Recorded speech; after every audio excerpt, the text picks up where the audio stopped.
Nshuti bagenzi muko murankurikira nongeye kubaramutsa ubuntu bw'Imana bane namwe ni Muhayimana Ange Michel. Ndashima Imana kuno mwanya mwiza tongeye gusubira guhura kugira ngo twige ku ijambo ry'umuvyeyi wacu Imana yacu n'umukiza wacu Yesu Kristo. Nkuko tumaze iminsi twiga tumaze igihe twiga tukuvyerekeye ukuri kuvyerekeye kigira 10 nkuko navuze navyise kigira 10 sha muri twamugina canke entre guillemets kubera havuga ibigira 10 byinshi muri Bibiliya nkuko tumaze kubibona.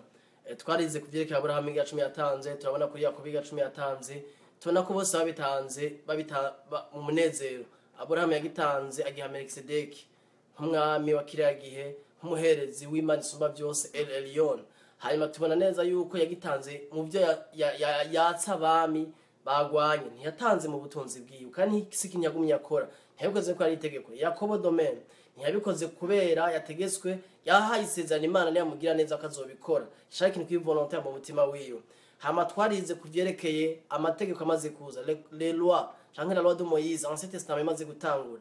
Mwebwe ko isezerano rya kera ritangurana na Moïse, ntitangura muri Genèse igice ca mbere canke itangura igice ca mbere, ritangurana na Moïse mu gice ca 24 umurongo w'indwi n'umunani muri Exode 24:7-8. Aho Imana yahaye igitabo c'ivyagezo Moïse amaze kwandika amategeko yose na les commandements, hama bakahatifye bagashaho ikidodo c'amaraso bakayamijira ku bantu abari binje mu isezerano ry'amategeko. Muri amategeko kandi harimwo n'ivyerekeye ibigira 10. Rero no munsi nkuko tugira twige mubona mu mutwe w'ijambo havuga ngo ukuri kuvyerekeye igira 10 igice ca 5 ukuri kubivugwa mu kigira 10 cyo muri Malaki 3 umurongo 8 n'uw'10. Igice ca Malaki 3 umurongo 8 n'uw'10 ni gice abantu benshi bihendera ko bigishwa nabi, bigishije nabi, n'uno munsi bigisha mu gutera ubwoba abakristo. Twarabonye kuvyerekeye ubwoko bw'iya 10 bitandukanye. Iki gice tuko turiga kuno munsi kija mu gice ca kane twize, aho twabonye kuvyerekeye ico bita dîme de dîme, igira 10 c'ibigira 10.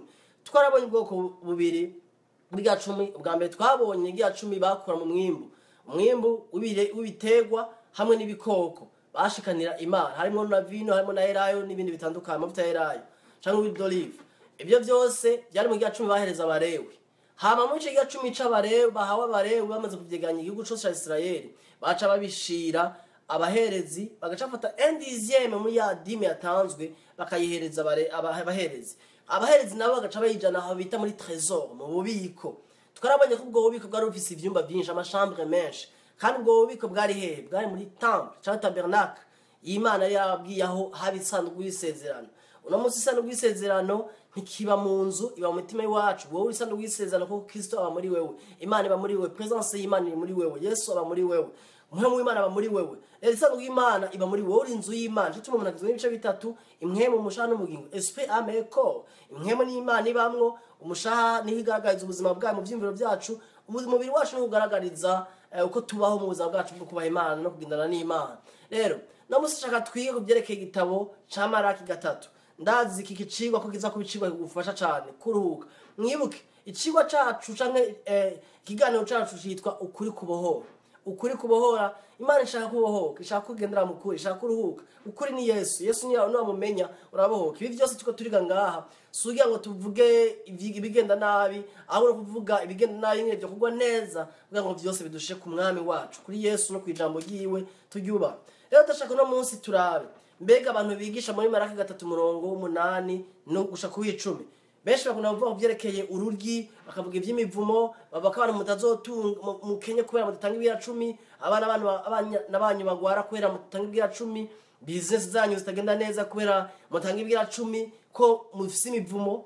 Abantu bagahagarara imbere akabigisha imivumo n'imivumo, namwe mukavyakira, mugaca mugenda mukagira ubwoba, mugahamuka, mugaca muja gutanga amahera mu mashengero, mugashaba abavuga butumwa babasengere ngo imivumo baveko, kora kutamenya ijambo ry'Imana, kora kutamenya. Akristo yavuze ngo muzomenye kuri kwa mwidegemvye. Niza kwinyigisha za kudufasha kugenda mu kuri, ubwo guduha kwidegemvya. Atari kwidegemvya kugira ngo tubo dushaka, tubo nkuko Imana ishaka. Umwidegemvye w'ukuri no kuba uko Imana ishaka. Shaka urugambere turabe ikintu gikomeye cyane. Mbega kino gitabo ca Malaki candikiwe nde? Ico nico kibazo cyane dukwiye kwibaza. Ko abantu bafata ibitabo byose bakabisha ku mukristo, mbega ibitabo byose imisano rya kera byandikiwe umukristo? Oya, byanditswe ku bwacu, ngane byandikiwe wewe. Ko byandikiwe igihugu ca Isirayeli. Mwibuke ko igihugu ca Isirayeli ni Imana yahaye isezerano ry'ivyagezwe. ushaka kubisuzuma uja mu gitabo c'abaroma umurongo w'icenda c'abaroma mu gice c'icenda umurongo wa mbere ku wa gatanu aho berekana ko amategeko ivyagezwe le patriarche n'abandi bose aribo Imana yahaye ivyagezwe na Israel. Ugiye mu Efeso 2:11 kumanuka baca batwereka ko twebwe abanyamahanga twari nyambukira nous étions des étrangers en ce qui concerne la loi et les prophètes et les promesses de Dieu en Christ. Ibyo byose twebwe ntitwari turimo ariko twegejwe hafi n'amaso ya Kristo. Umunyamahanga icakwiye kwirata ntiyirata amategeko ya Moyize yirata amaraso ya Kristo. Ibyo n'ibindi vyigwa tuzokwiga ko mbese imbere ariko no munsi katugaruke mbega igitabo c'Amaraki candikiwe nde. Ubwa mbere igitabo c'Amaraki ni candikiwe abakristo candikiwe igihugu ca Israel. Ni ijambo Imana yahaye igihugu ca Israel nk'imburi igihugu ca Israel. Mbega canditswe ryari? Canditswe mu gihe abanyisraeli bari baratwawe en captivité, bari baratwawe mu buja. Turabona ugiye mu gitabo ca Nehemiya tuza gusoma muri Nehemiya tubona ko bari baratwawe mu buja, hanyuma Yerusalemu bari barahasigaye baca baratakaza ibyo kwizera ibyagezwe baraheba, bitample ingoro y'Imana baraheba, abaherezi baraheba, tuza kubibona. Hama Imana ibandikira baburira kugaruka kuri yo, kugaruka mu mategeko Imana yarabahaye. Dusome umurongo wa mbere gice ca mbere muri Maraki havuga ngo imburi mujambo mutwe mukunda avuga ngo uko abisirayeli bakengereye urukundo rw'Imana.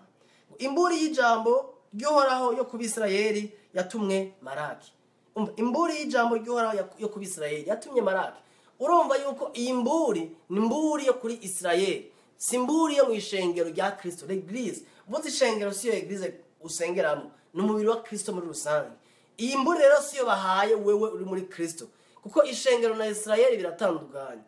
L'Église et l'Israël sont différents. Turatandukanye cyane. Twebwe ntituri Israel. Harana kunda bavuga ngo sisi ngo ni ma Israel. No. Twebwe nturi abanyisrael, twebwe turi ishengero rya Kristo. Ishengero rya Kristo rero ibyo Kristo atubwira biratandukanye ibyo yabwira Israel, kuko bari muri cyangwa kindi gihe cy'amategeko bagendeshwa n'amategeko. Ako twebwe no munsi turungwa n'amategeko, turungwa na mpemu yera. Ni ibintu bibiri bitandukanye. Rero aha Imana ikiraburira Israel. Ica kabiri igitabo c'Abalewi canditswe nk'imburi Imana ikiraha kubahereza muri ico gihe bari barataye ibikorwa. Mubaza gusoma maza kuvyumva. Dusome igice ca kabiri murongo wa mbere no wa kabiri muri Maraki nyene. Shaka tugende muri context kwaza gushika muri Maraki twamaze gutahura neza ijambo ry'Imana rivuga. Haravuga ngo nuko rero reka dusome ijambo ry'Imana ngo ingene abaherezi bishe amasezerano. Nuko rero mwabaherezi imwe iri bwirizwa ni mwebwe ndaribwirije. Mwumvirize. Nuko rero mwabaherezi imwe iri bwirizwa ni mwebwe ndaribwirije. Nimwanka kumva mukanka kurishira ku mutima ntimuheshe izina ryanje icubahiro nikoraho nye n'ingabo agize nzobavuma wa muvumo. Uyu muvumo akaravuga n'uyuwe uwo muvumo muri Deuteronome 28 mu gusubira mu vyagazo 28 na 29 washaka 30 aho Imana yerekana imivumo n'imigisha imukubahiriza ivyagezwe cyane kubyekeye gutanga amashikano n'ibigira 10. Amashikano kandi ntibatanga amafaranga nkuko twe tubikora, batanga amashikano atandukanye. Hari ubwoko butandukanye bw'amashikano. Hari umushikano volontaire, hari amashikanwa yica, hari amashikanwa batanga ku minsi mikuru itandukanye. Yari ubwoko butandukanye bw'amashikano. Si uvuga amahera twe twigisha. Hanyuma cyangwa bamwe bigisha kuko je sinkivyigisha. Iyo bivuze ngo nimwanka mukanka kushira ku mutima ntimuheshe izina ryanje icubahiro nikoraho nye n'ingabo agize nzobavuma wa muvumo n'imigisha yanyu nzoyivuma mbere maze no kuyivuma kuko mutashize ko umutima. Urumva Imana ikirababwira kwizo bavume imivumo mbere yamaze kuvuma n'imigisha yabo. Aha Imana ikibwira abaherezi ubwa mbere yabwiye Israeli nk'igihugu, hamica kabiri kwibwira abaherezi. Mwibuke ko hari Abalewi akaba n'abaherezi. Aha Imana niko yadresa cyane ku baherezi. Kubera iki? Umurongo w'indwi n'umunani mu kino gice ca kabiri nyene havuga ngo kuko akanwa k'umuherezi gakwiye kuziga mu bwenge sagesse, kandi mu kanwa kiwe niho bakwiye kubariza ibyagezwe, kuko ari we ntumwa y'Uhoraho nye n'ingabo. Umuherezi yari intumwa y'Imana ku bantu, niwe nye n'ingabo, niwe yateza kwigisha abantu byerekeye ibyagezwe, ubwenge bw'Imana niwe bateza kubukurako. Ariko mweho mwumvize umurongo w'8, ariko mweho mwarakebeje canke mwarakase mutinzira musitaje benshi mu by'ibyagezwe mwononye isezerano rya Lewi nikoraho nye n'ingabo agize. Mwo mwarakebeje mwarakase mutisezerano rya Lewi, kandi mwasitaje benshi mwazimije benshi kuko mwaheze ibyagezwe Imana yahaye Lewi. Mwibuke ko alliance Imana yatanze yahaye Lewi, kuko Lewi niwe yavuyemo umuherezi mukuru ari wa Aroni. Umuherezi niwe yari representant w'ibyagezwe kiriya gihe. Moyize Imana yamuhaye mugabo Lewi niwe ari nk'umwigisha wabyo. rero bararenze kuri iryo sezerano Imana yahaye rero barirenze ko gute reka tuje muri Maraki igice cya 3 umurongo w'umunani n'uw'icumi gushika nganiza ko nuko maratahura context ya kino gitabo kuko abantu bafata ibintu byose biri mu Testament bakabigutako wewe umwana w'Imana ukijijwe ugasanga ugendera mu bwoba mu kuyagiriza mu kwicira imanza mu kwanka Imana mu gushavura mbere n'ubutunzi bwawe kaherera mu gukora tanga Imana guhezagira waramaze guhezagirwa haleluya umurongo w'umunani igice cya 3 Maraki hava ngo mbega umuntu yogunga Imana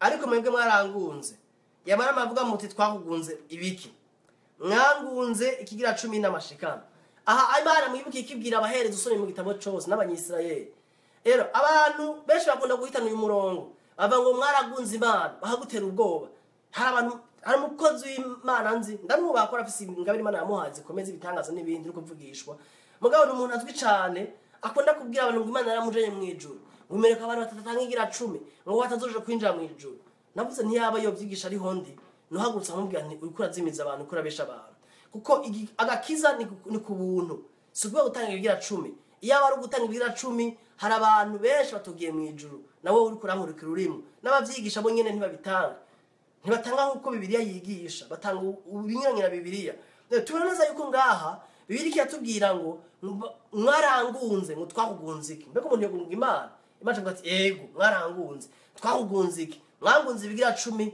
n'amashikano ntibavuze ngo ikigira 10 note bien muri no passage naho moja mu gifaransa no mu congereza bavuga redeem tithes mu congereza ariko s ntibavuze ngo ikigira 10 osengiriye muri make ariko bavuze ibigira 10 muri make ibigira 10 byose byatangwa abaherezi ntibabitanga abaherezi n'abarewi baca babirya aha tubareza yuko avuze ngo mwarangunze ibigira 10 n'amashikano abigira 10 amashikano wase amafaranga yamashikanwa byari ibintu by'imfungurwa by'amafu n'ibindi bitandukanye batanga namenye byari bitandukanye bivanye n'igihe bakeneye kubitanga kandi hari ibyo batanga bivuye ku mutima hari ibyo baha bakene urumva amashikanwa benshi twigisha samashikanwa mu ishengero turabona ikibazo kiba mu ishengero kenshi igihe mu ishengero kumbere umupastor amaze imisi atamafaranga agira yagize ikibazo cyo gufungura no kwambara n'ibindi agaca by'urukuno munsi Imana yangambye ngo amanza gutanga miliyoni 10 ngo miliyoni 1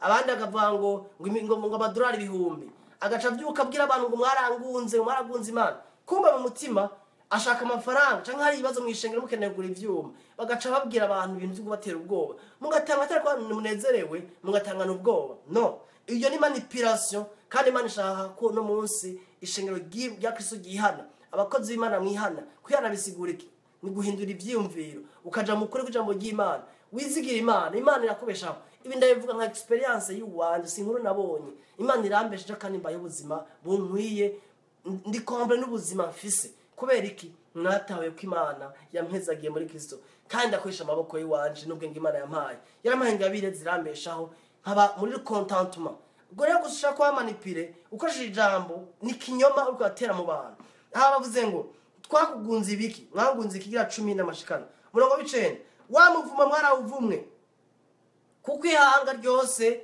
uko mungana mwangunze urumva wamuvuma mwarawuvumye umuvumo yuwe twawubonye mu gusura mu byagezwe 28 maze kwasoma mwenyene hari imivumo narabahaye n'imigisha ku murongo wa mbere kwa 15 bavuga imivumo kushika kuva kuri 16 kubana kumushika 30 ndibaza bacava kumigisha izo babako nibagira kubaha Imana no gutanga nko Imana yabategetse aha tuboneza avuga ngo ihanga ryose toute la nation est maudite ntibavuze ngo mwebwe aba Kristo bavuze igihugu twabonye ko iki gice cyandikiwe igihugu cya Israel mu gice cya 1 hama icyandikiye n'imburi yo kubahereze rero akavuga ngo ihanga ryose mwarangunze ni muuma ivyo nategeza guhabwa rero ntitufate imirongo tuyishira ku ba Kristo kandi atari yaba Kristo ni jambo ryandikwa Israel n'abaherezi umurongo w'icumi muzane mu bubiko ikigira 10 gishitse muzane mu bubiko muri trésor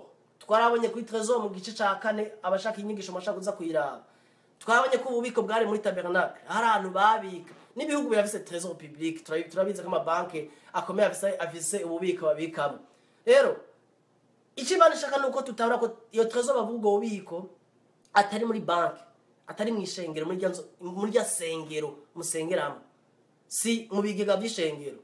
Iyo trésor bavuga ni mu bubiko bwo muri temple, muri tabernacle yakiragiye. Rero barafise ngo n'ivyumba twarabyize kwaza no kubisoma no munsi. Hari ivyumba babikamo abaherezi. Kubera abanyisraeli bazana igihe 10 bagiye abarewi bagaca bafata bagihereza abaherezi 1/10 mu byo batanze abanyisraeli bose. Hama 9/10 zisigaye abarewi bagaca babijya. Abaherezi nabo bagaca bagenda kajya muri ya 1/10 bahabwa. Hama ibindi bakabika muri trésor kugira mu nzu y'Imana haguma hari ibintu bahabwa. Inzu y'Imana kandi si igyanzu y'uno munsi. Twebo turi temple y'Imana jewe nawe. Haga turahasengera ni nka lieu de rencontre, aho duhurira kugadutimbaza Imana. Rero aha tubwiye ngo muzayiga 10 gishitse kuko bazana ikidashitse. Ngo kugira ngo inzu yanje ibemwo ivyo kurya. Enda ntibavuze ngo ibamwo amafaranga, bavuze ngo ivyo kurya. Note byinshi bibira yigisha. Enda ni mu bingeragereshe nikoraho nyene ngabagize. Ni mungerageze. Hari abana bangu kugerageza Imana, ngo gerageza Imana, ngo jaribu Mungu, try him. Ngo gerageza Imana. Ngo uramwe ngo guhimigisha bagaze kuno mirongo. Simuza gutanga Imana yakurongoye. Ntitwinda kuyigerageza. Abagerageza Imana baramukiragisha muri Testament. Uno munsi muri Nouveau Testament muri Kristo turatanga kwa tunezerewe. Dutanga tutarenze guharura. Kwa twakunzwe turatanga. Kujya ku muvyeyi aho umwana anezerewe. Niko n'umwana yaronse ikinyakunda umuvyeyi by'ukuri aramuha. Atenze guharura. Kwera urukundo ko yifuza kumunezereza. Kandi turakoresha ijambo ry'Imana rivuga. Twende abantu gusa twumva ijambo tubyumva tukarikora. Ahari bitugiye ngo nimungerageze. Rero iyo muko barakora Imana ngo mugera mugerageze mako mugendera mu nguvu mako mugenda mu kinyoma nimutanga atavuga mugerageze kuko dufise ikintu cy'ivyumviro bwa ngo ntanga 10,000 Imana 100,000 ngo tanga ngo utanze 100,000 ngo uzoronka miliyoni. Hari umuntu nigeze kumva ariko arigisha ngo ukeneye ngo imodoka ngo biba imodoka ngo ukeneye ngo 100,000 ngo mahera ngo biba amafaranga akaza n'abateori ndibuka umuntu yako arabyigisha nicaye ahantu kuma na mwene data wundi namubwira none njoge na modoka nari nifitiye ndamubwira none jewe ndakeneye imodoka kandi nari muri bezo y'imodoka kandi sekera cyane none nk'ubu kwavuze ngo ushaka imodoka nabiba imodoka je chambe ibiki ko ata modoka afise kwanza gero yibibe no kubanza kuyiroba ndavuga ncambe iyo modoka gute ko yakarigisha ibintu nk'ivyo nyevyo biga 10 n'ibindi ndavuga nti ataratwe ngo uwo muntu kandi nane kubera iki kubera yari manipulation yugira abantu batanga amafaranga mu ishengero ariko sukuri harageze ku ishengero gihana abantu bigisha ibintu nk'ivyo bakihana bagahinduka. Usuzumira ijambo niko ndavuga ugasanga ari ukuri ubigenderemo utabikoze nawe gaca guca kwigisha ibintu kugira ngo protege ngo intama zawe nko bamwe babivuga uzobikora bazimiza nta kuri kandi nama bakise mu nkurikira ntimwemera ibintu byose mubwiye mutabisuzumishije ijambo namanuka nabwo najewe ndiko ndigisha munsuzumishije ijambo ukabona ari byo nihenze umbwira uti wihenze nzoca bugufiza kigongwe nshira video kuvuga ati nihenze.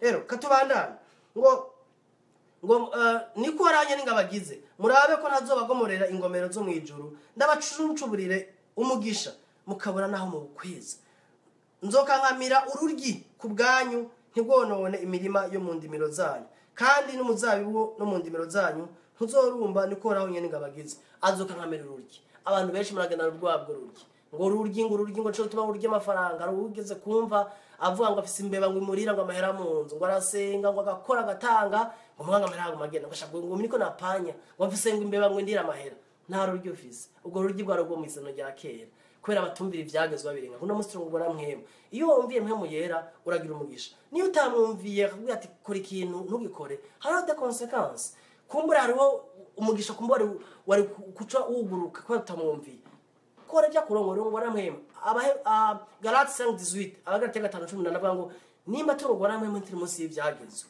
turongora namwema twebwe turongora n'ivyagezwa reka dusime mu Nehemiya gice c'10 Nehemiya gice c'10 kugira turabe ibi barako baravuga igituma ngena byageze mwibuke igitabo ca Nehemiya n'igitabo ca Maraki byanditswe mu gihe kimwe n'aba contemporain Maraki na Nehemiya n'abantu bakoze mu gihe kimwe gusa ibitabo byanditswe muri Bibiliya bivanye na style byanditswemo ari abaprofete batonya canke aba livre historique n'ibintu bitandukanye kumbe ntojamo.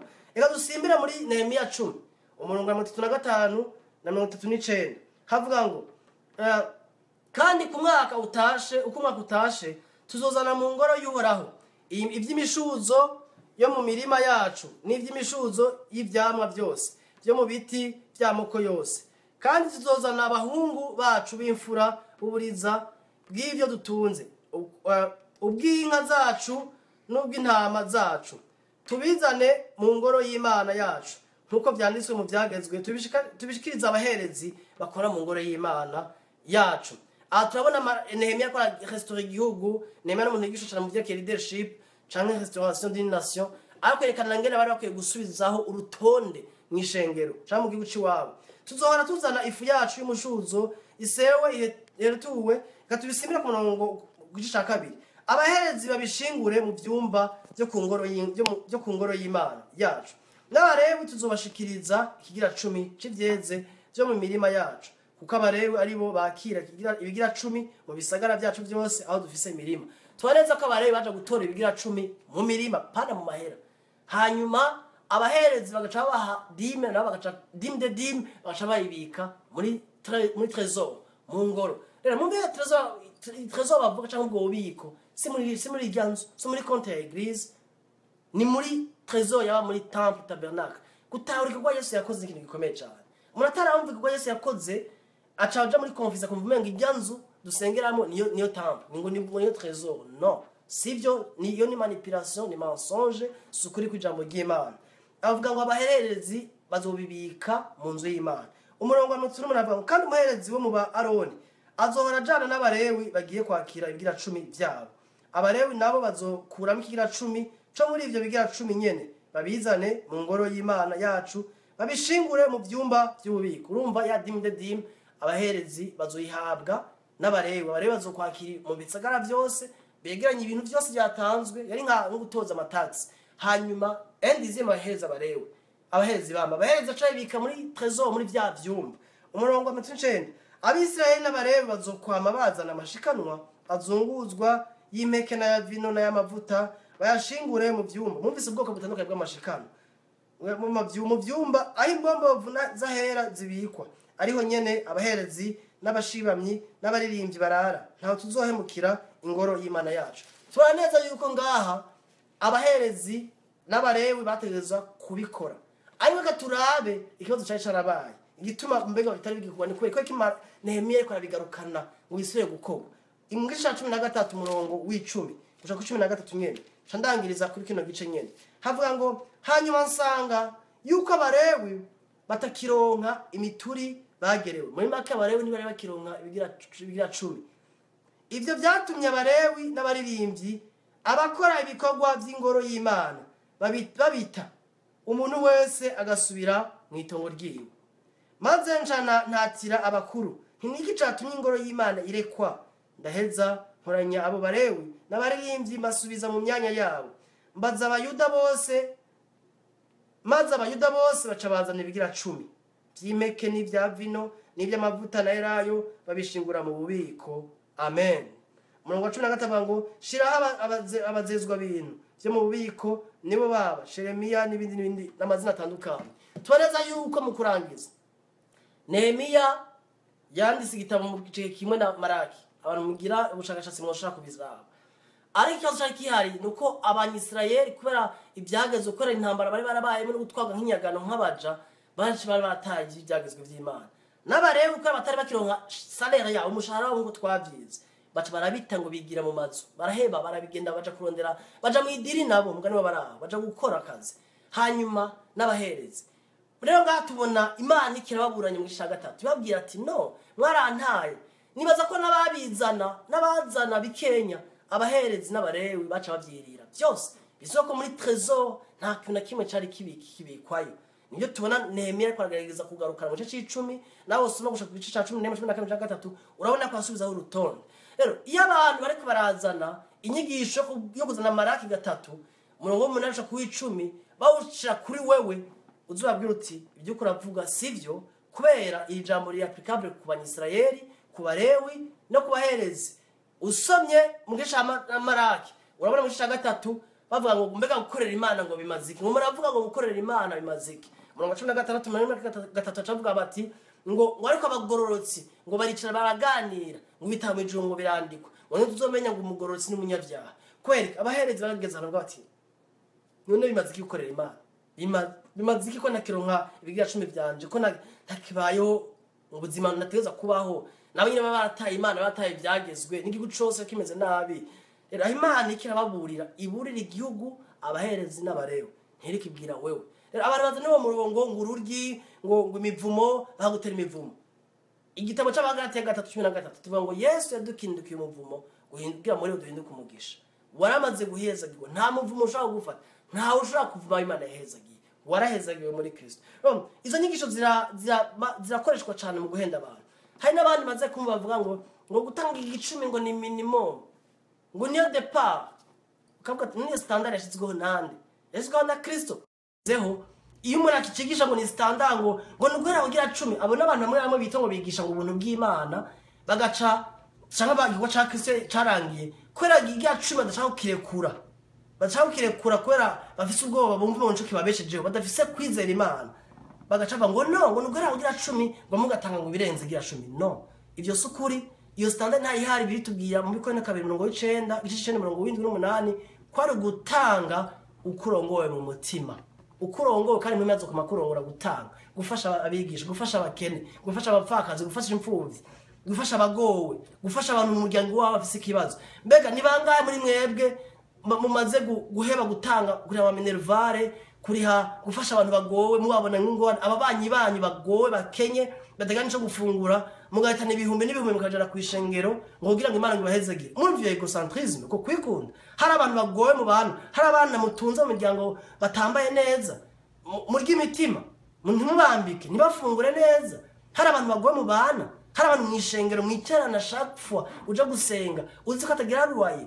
Je ndazi ishengero ry'i Burundi umuntu waho yagize ikibazo ari umukozi mwishenga yitanga ari mu bikorwa mu diakoni. Hanyuma baragira ahantu bamusohora mu nzahera nyameza 5 y'inzu baramutanze n'ishengero rinini rimwe abantu benshi kandi bafise amafaranga menshi bigisha ibinyandiko ndavuga by'ibigira 10 bya maraki n'ibindi. Hama aja kwitura umupastori ntiyamufasha aramusengera gusa ngo Imana ngire neza. Ishengero ryuzuranye amamiliyoni n'amamiliyoni. None ubibaza ko gwari urukundo ko hari kijya 10 c'abakene tuzokwiga. None abakene ninde batabaraba bene data ibindi ko nabivuga umutima wanje urababaye. Hari gihe nahoze cyane simvuge, hari gihe nagaze igihe simvuge nkatinya kuvuga mu gihe cyo kuvuga nahagurutse nzovuga kandi ndashima Imana ku bantu mu nsengero ndazi ko resistance zohaba ku bantu situbabara barongoza amashengero ariko kuri kuzovugwa kandi kuri kuzobafasha kubohoka nuko mugubwe neza. Ibibazo mufise mu nyandikire mu telefone ku bagenzi ari manura muzime. Ndashima ku bantu muhora mumbwiye ati kosora iki no kure ndashima ku manuro mu bintu nasabye Imana kubamwo nikintu cyo guca bugufi kugendera mu rukundo ikindi no kwemera guhanurwa. Iyo udahanurwa ubudaciye bugufi mwenda senga Imana simzo ndaciye bugufi ndacari ko ndagerageza kwiga kugendera mu guca bugufi no kugendera mu buntu no mu rukundo rw'Imana. Rero mugendera mu idegembye Maraki 3 wori muri Kristo si wawe kuko ibitabo byose by'umuzano rya kera byandikiwe wewe kugira ubone ihuwa Yesu yaje gukora. Urashaka kubyigamo kabisoma mugabo c'est pas ibintu biri applicable ku buzima bwawe no munsi. Hari umuntu yakembaje ico kibazo muri video heruka naganda kwishura ibinya n'ibintu byerekana igihugu cya Israel systeme bakoreramo twe tumwe systeme sizon rishasha ryo muri Kristo tuzobona nagenda rikora tuzokira ngo ikigo gikurikira ko byege igira 10 abantu bose barya inyuma y'imyaka bajya mu misi mikuru cyo bita Dime Festival tuzoyibona nayo mbega nayo irigisha uno munsi haba tuzorangiza kiya 10 cigishwa cahabwa abakene nuko mwamwe Imana bagiye neza mwarahezagiwe ubuntu bw'Imana barane namwe muguzwe muri mwebwe agakiza gashikamisha imitima yanyu muri Kristo. Amen.